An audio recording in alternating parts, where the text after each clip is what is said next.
Welcome back to another episode of What Are You Made Of with your boy, the Unstoppable, Never Compromising shirt says today. Never Compromising, Mike C-Roc. And I'm in the house today with Luke Iorio. Did I pronounce that right, Luke? You did. You got it. Yeah, buddy. Italian? Is that Italian too? Yeah, good paisano. Exactly. Yeah. Okay. So I could do that. I'm pretty good with Italian names. Yeah, we got Luke in the house today. He's a dad, a spouse, a partner in business and in life, a friend to some lifelong and to some just he met. That's me. I'll fall into that category. He's a meditator, podcaster now, coach, teacher, retreat journey facilitator, entrepreneur, former CEO, hiker, cycler, runner, nature lover. Runner. I can keep going on. Let's just forget about that for a second. What's the main mission you filter everything through, Luke? The main mission I filter everything through? That would encompass all that. Honestly, the way that I look at it right now, it's for myself to be able to anchor in a soul-centered life. And based on the way that I live my life, to invite other people to do the same. Okay. Got it. So that's what we're talking about, guys. I just went through all that, but it's really that mission right there. And to start the show properly, Luke, first of all, thank you for being here. I look forward to this conversation, but we got to answer this question like we do every time. What are you made of? What am I made of? I'm made of the same stuff you are. I am made of energy. And I say that not to be facetious, but for us to recognize there is so much more underneath what it is that we are before we even consider who it is that we are. To me, that's important because it really speaks to the way in which we connect to all different aspects of life, connect to each other, connect to nature, and to remember that in the bits and pieces, we are all coming from the same stuff. Now, for me specifically, what is that energy kind of, how does that get, what does that consist of? For me, at the very center of all of it is inner balance and peace. Because what I've recognized is that when I come at life from that perspective, that's, when I talk about being soul-centered, it comes from that place of inner balance. It comes from that place of everything always coming out of peace. The way that my life unfolds, the way that my business unfolds, the way everything unfolds for me feels like it's in complete alignment, as if I'm living from my core out, as opposed to taking the external in and figuring out what do I do with that. Great answer. Great answer. So we need to get some stories about this, because obviously when you have this and that answer right there tells me that you've had some experiences with being out of alignment and not vibing in the right way and not being at peace. So take us there, man. Like let's go, man. Let's go. Where do you want to start? Yeah. I mean, it's the winding journey that we all go on. How do you find out that, you really love alignment? You get out of alignment. So when I was, a variety of things. When I came out of college, I was fortunate. I came from a family of entrepreneurs, and my first job out of college ended up being working for a small boutique ad agency where I learned all sorts of different things, working directly for the owner. After I came out of that agency, I ended up working for a larger organization, and it taught me just how quickly in the next 2 years, how much corporate life was just not made for me. It was not a good direction for me. But I don't know if I would have seen that for myself, at least not as viscerally for myself, had it not been for the fact that I was on a train the morning of September 11th, heading into Manhattan, not lower Manhattan, but heading into Manhattan, into Midtown. And I watched the events of 9/11 unfold from the Great Lawn outside of Hoboken Terminal across the river from the towers. And it's like almost like a front row seat.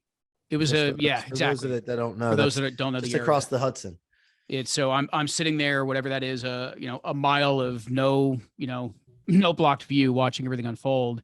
And some of the things that I experienced that day with the people that I was surrounded with that I didn't even know, and even some of the experiences of trying to get home and back on the train and everything else, just ripped me wide open in a way that I had not been open to life and open to my emotions in decades. And as I went through that process, it became just really clear. Is this, asking those questions, is this what I want to do with my life? Is this the path? Is this the direction that I really want to go in? Or am I going to pivot towards something that I feel is a lot more meaningful? And so I was fortunate to make that type of a jump.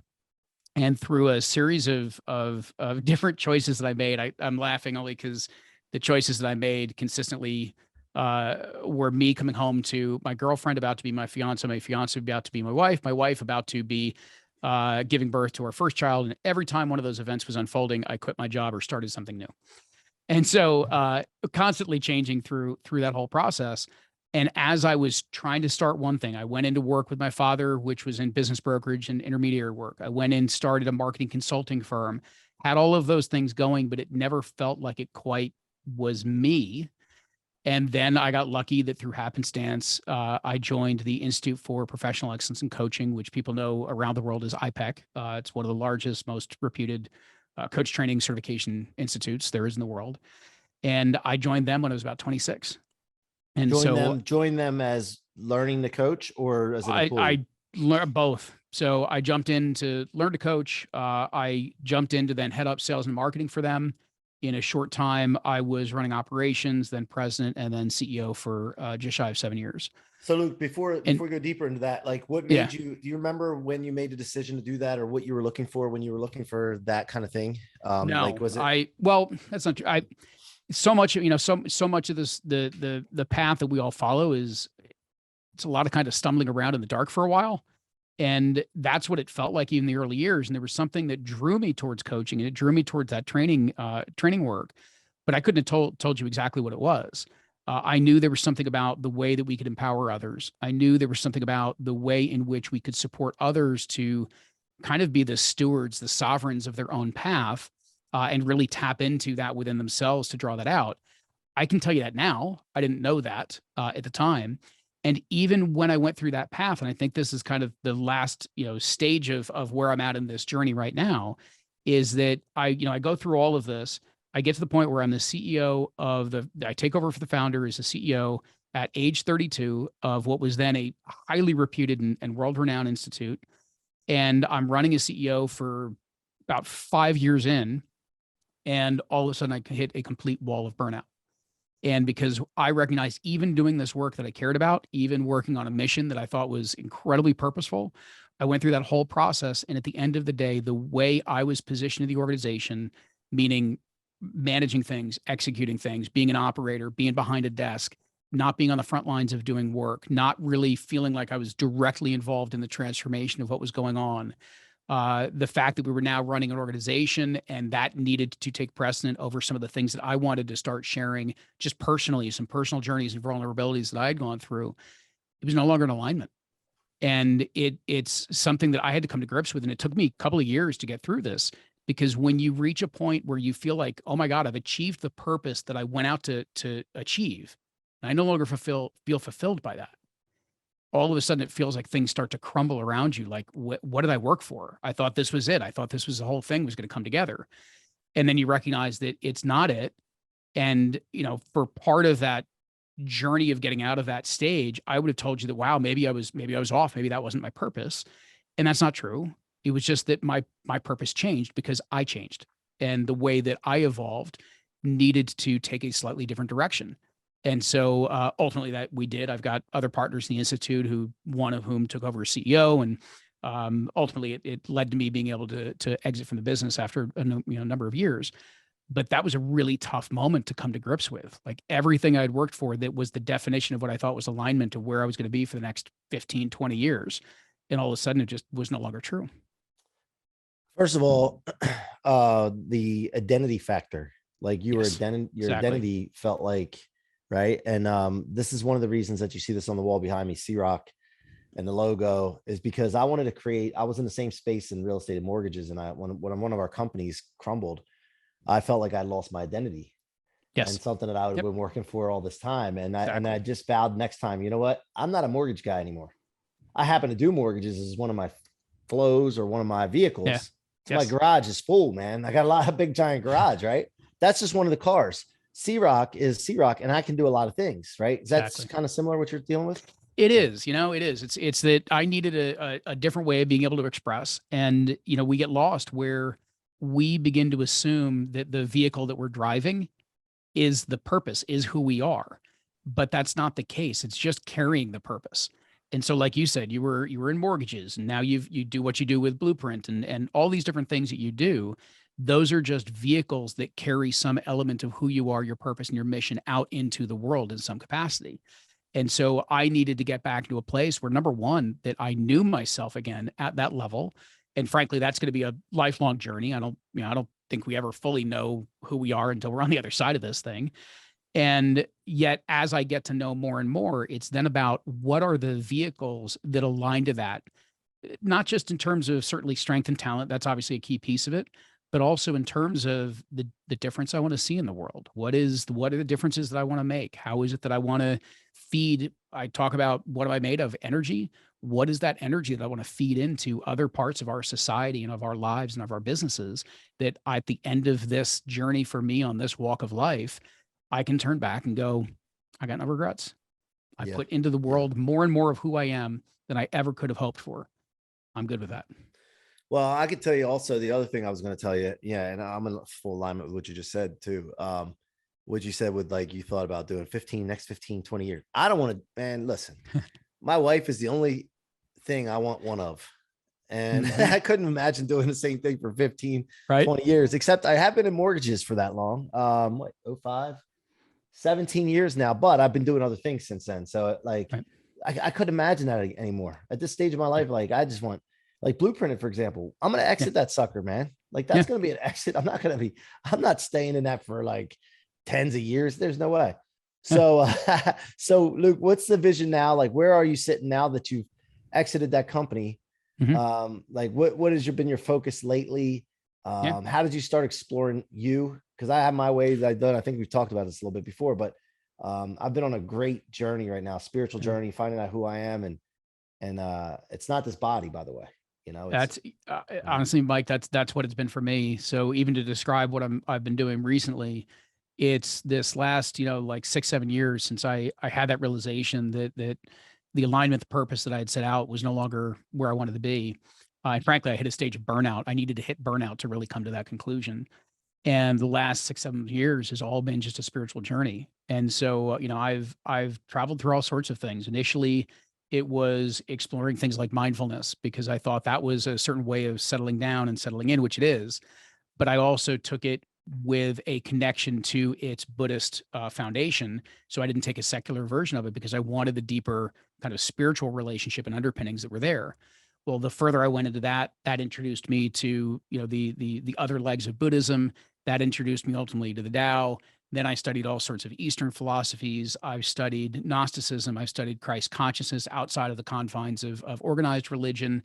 I have studied with the indigenous. I've studied shamanic practice, and just kind of across the board, all with this idea of all of these different traditions, all these. And actually, I should also say I've also studied neuroscience and positive psychology and the contemporary side of this as well, which there's incredible parallels there with ancient wisdom, which I love. yeah, yeah, All of this, right, is just with this exploration of, these are different perspectives that help us get to the truth of who we are.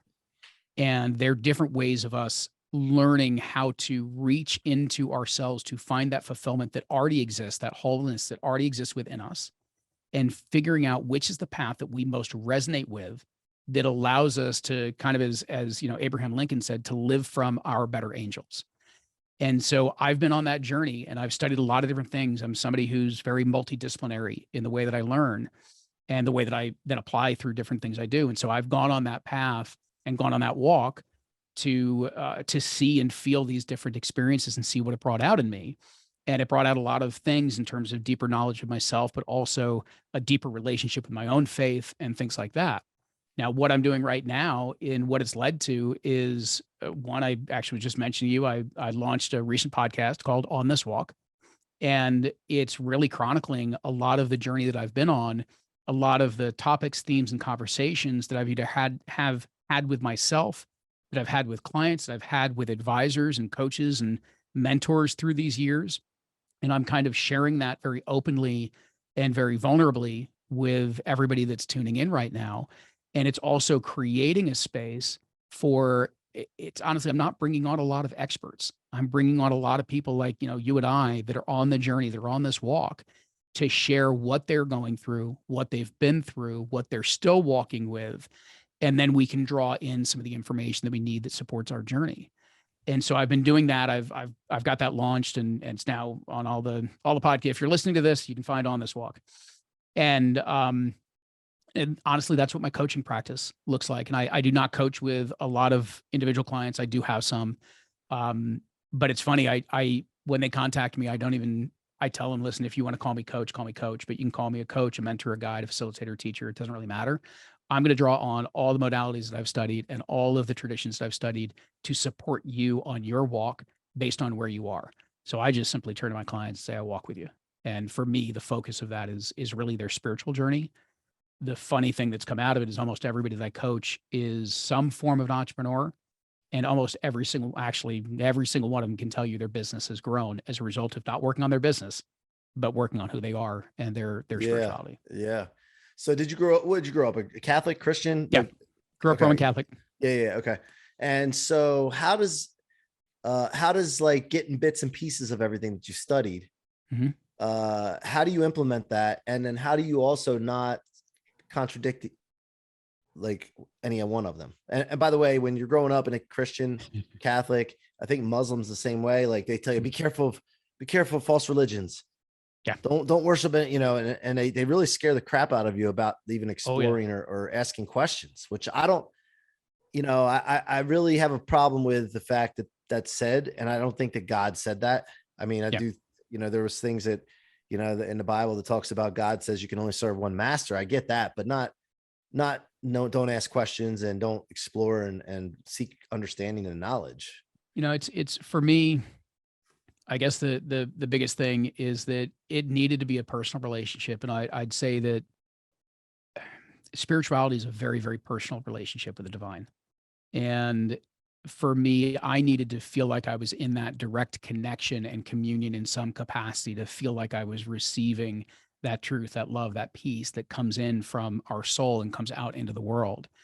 And so a lot of it's funny because a lot of the practices that I've learned through the years and a lot of the different wisdom traditions, whether it's Buddhism or some of the most recent work I was lucky enough to do studying with some indigenous lineages, they've ironically deepened my faith that I have, which predominantly is still through Jesus or through Yeshua.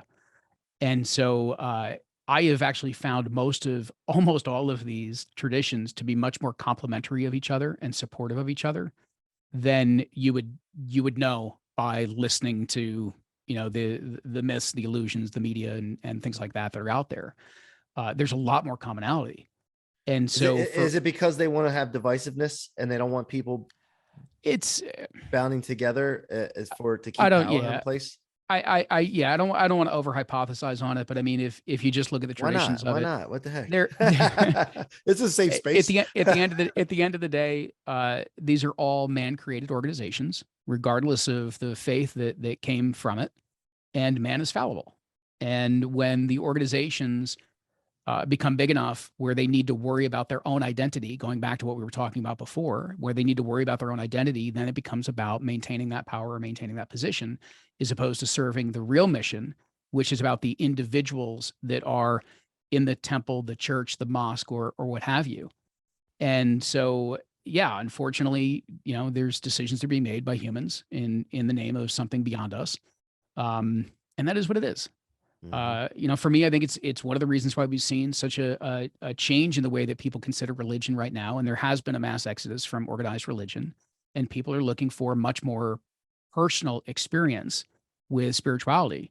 I found that through multiple modalities, but if I use the indigenous just as my most recent example, it got me connected to being in nature in a completely different way and just seeing the blessing and the gift and the connection that is all around us at all times. Well, that just deepened my connection to my own soul and my own spirituality. And if it didn't take anything away, it didn't change what my faith is. It actually deepened my faith. Yeah. And Yeah. so what that does, if I take that then just to a slightly more practical level at the moment, is that every single one of us is walking around with multiple voices within us, right? So we can hear many different voices of the ego that comes out in different ways. We can hear, the parts of us that we've kind of disowned, that we've repressed. We can hear the parts of us that are more dominant, more commanding, because that's the way that we've charged through life or created our own sense of safety or security. And in the midst of all of that, I repeatedly have found, and a lot of the teachers have found through the years and through the centuries, that there is that subtle voice, that inner teacher that resides within. And some will call that intuition. Some will call that soul. Some will just call it their inner teacher, their guide, whatever. I don't consciousness. Call it whatever works for you. But there's that inner voice that is constantly trying to guide us. And when I looked back at my story, looked back at my journey and the different times where I was in alignment or out of alignment, that voice was always there telling me what was going on before I was running into challenge. The Mm-hmm. problem was I was listening to the loudest voices in my head that wanted the next big goal, that wanted the next big vision, that wanted the next achievement, that was like, no, no, no, my life is supposed to look like this, and I'm going to keep going this way. And so we get completely caught up in that kind of tunnel vision and momentum in that direction when there's this small, still voice just saying, hey, just wait, take a pause. You're not in peace at the moment. Come back here, look at what's going on, because you may find that this over here is not what you want. And that thing over there that you've like been trying to turn a blind eye to is what you've actually wanted for the last 10 years. And that voice to me is always there. It can guide the small decisions, and most importantly, it guides the really, really big decisions. That And so, speaks clearly to me because of the path I've been on. and so what kind of meditation do you do? And how often? Like, what's the routine?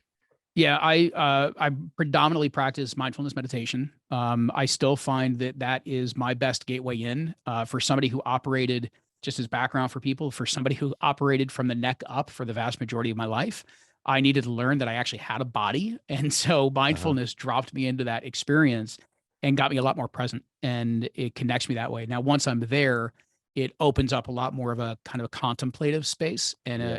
a visionary or imaginal space that has opened up incredible ideas and conversations and insight for me. So it's predominantly mindfulness. I meditate. It's every single day. Every morning I'm meditating. Sometimes, usually a minimum of about 15 minutes. Sometimes it'll be 30 or 45 minutes because it's become that important to me. And then there's usually a second time of the day, but it's not always the same. It's not always the same like sitting meditation. Yeah. For me, it's usually very often either some type of a walking meditation or being out in nature somewhere where I'm going to take the extra 10, 15 minutes and just listen to the leaves, listen to the brook the stream that's going by, listen to the Hmm. birds, whatever it is, Yeah. and Yeah. use I the love it. sensory, right? The sensory aspect of nature to drop us deeper. Yeah, I'll tell you, I've been practicing it, and it's been amazing. Yeah. It's been amazing. Like, I can tell you, and for those listening, like, in the mortgage space, rates have gone up. It's a uneasy time in real estate and mortgages right now. A lot of people are laying off company or employees, Mhm. and we're kind of contracting to expand later on, right? We're trying to like weather the storm is what Yeah. the thing is. Now, I usually, back in the past when this happened, 08 and all that, man, I would be stressed, like feeling like, man, and I don't have any of that right now. I have this feeling inside that everything is great. Mhm. I'm like future focused. I feel like in control. And the other thing is that do have this little thing that keeps slipping in. Like, wait a minute, why are you feeling so good? Why are you feeling so good? Right. You shouldn't be feeling like that right now. The mortgage business, and it's not like that. Now, maybe that's Yeah. because I prepared. The meditation is definitely a part of it, but I prepared for this cycle, let's call it, Yeah. with other flows to set up Yeah. and And future, like a well, future. It's a future I mean, so that's bright. I yeah, need to wear shades. yeah, right. And it's so part of it obviously is some of the setup that was there. It is, knowing that certain needs are already met for you in that regard. All of those things are true. And when you deepen into a meditation practice, one of the things that it helps you do is to just simply accept what is. So much of the resistance and the stress that's occurring right now is that people want to cling on to what was there yesterday, or they True. want to try Yeah. to run Yeah. forward to what's going to be tomorrow. And it's not true. Yep. What's here today is what's here today. It is I'm what not it saying is. that you don't do anything. I'm not saying that you resign yourself to it, but you've got to accept what is to then figure out what do I want to do with what is, as opposed to living the past or clamoring for a future that is undeterminate right now anyway. 100%. That describes it. Yep. And even though, like, as we're going these startups, like, I have no idea what the hell I'm doing half the time. When I say that, I'm sure I have an idea, but but Yeah, like a lot of times it feels like that. Like, I don't know I like get it. what's gonna happen, But like, then I have this saying I always use, Luke, is thrust is a must. Like, I just tell myself when I get in any of that like doubt or uncertain, hey, just keep going, just keep going. Thrust is a must. Yeah. So coaching. As we wind Mhm. down here, I want to wind down with this Yep. coaching. What does coaching mean to you? Like, what does it mean to coach someone?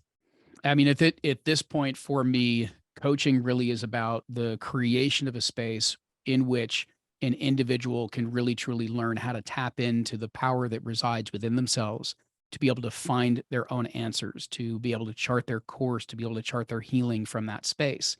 I do not prescribe to, and I know that it's a lot of what's out there. Your coach is not your guru. Your coach is not your advisor. Your coach is not your therapist. They are not the person who is supposed to be telling you everything in terms of what you're supposed to do in all of the steps.